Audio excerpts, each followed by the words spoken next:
دا د سویل ختیځ زون پکتیا زندان کې هغه شاوخوا 50 زندانیان دي چې تازه دیني عصري او بېلابېلې حرفو کې 15 میاشتنۍ زده کړې ترلاسه کړي دي. زندانیان وایي د دې حرفو د زده کولو له لارې کولی شي له زندان څخه تر خلاصېدو وروسته هم خپل ژوند مخې ته بوځي.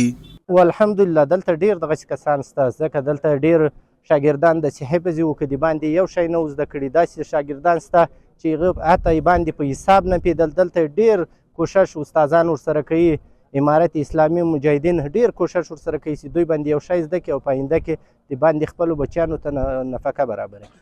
د زندان یو شمېر بندیان چې په دې پروګرامونو کې برخوال ووایي دا ډول زده کړې د دوی د ژوند مثبت بدلون لپاره مهمې دي او ژمن دي چې له زندانه تر وتو وروسته د خپل ژوند د ښه والي لپاره یې وکاروي.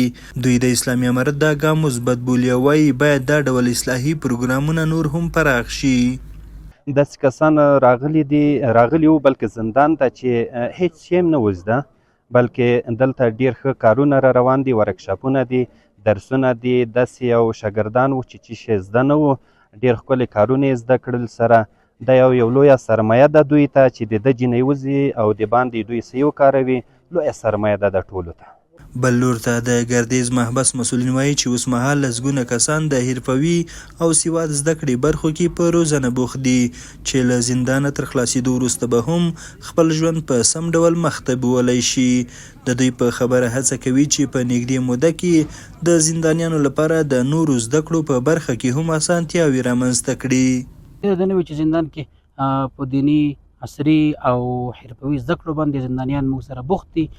تقریبا په دیني زده کړو خو په زندان کې چې تر څه کم 500 پورې زندانیان دي، ټول په دیني زده کړو باندې بوخت دي. همدغه شان یوه برخه یې په عصري زده کړو چې سواد آموزي ده، لیک لوست ده، په هغې باندې بوخت دي. همدغه شان یوه برخه د کمپیوټر په سافټویر کې بوخت دي. همدغه شان د عصري برخې له جملې څخه د انګلیسي په کورسونو باندې بوخت دي چې عملا نن تاسو شاګردان ولیدل چې د سټیج په مخ باندې په انګلیسي باندې بیانونه وکړه، تقریرونه وکړه، خبرې وکړې.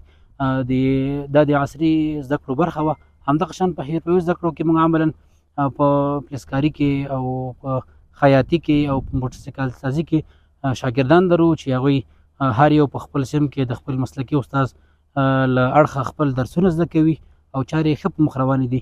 آینده کې نور هم پلانونه لرو چې دوی ته مختلفې برنامې په لاره باندې واچوو. د پکتیا د محبس چارواکي وایي دا مهال په یاد زندان کې تر 1500 زندانیان د بند شپې سبا کوي او هیله لري چې دا پروګرام به د بندي شوو کسانو د اصلاح لپاره مو سره تمام شي او دوی ته به د نوو فرصتونو لاره هواره کړي.